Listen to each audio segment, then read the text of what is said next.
It has been aptly noted that experienced sailors need skilled carpenters to make their boats float. That's especially pertinent where Jesus and his disciples were concerned. Jesus was a carpenter, pointed out by the people who knew him in Mark 6 and verse 3. Peter, Andrew, James, and John were all fishermen and spent their lives on the Sea of Galilee.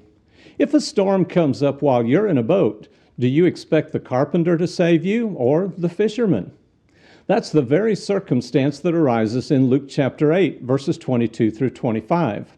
Well, I think you know where I'm going with that, so let me make a couple of pertinent points. Number one, how serious was this situation? Some would suggest that things weren't really that bad, but fishermen don't get spooked by a few waves. It would have to be an incredibly dangerous situation for a fisherman to go to a carpenter. And Luke chapter 8 and verse 23 says, "A fierce gale of wind descended upon the lake, and they began to be swamped and to be in danger." Several of the versions translated that as filling with water. Jesus, by divine power, stopped the tempest. He stopped the wind and the waves.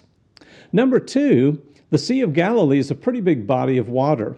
That boat would have been pretty small, but that's okay. You see, it doesn't matter how much water you place a boat into. You can put it in the middle of the Pacific Ocean and it will still float.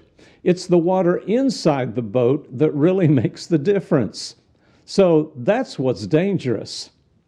Now, there's a sea of worldliness all around us in life. As long as it stays out of us, things are just fine. It's when we let the world into our hearts that we begin to sink.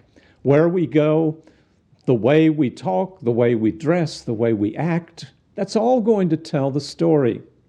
It takes the carpenter to fix our swamped hearts and calm the wind and the waves.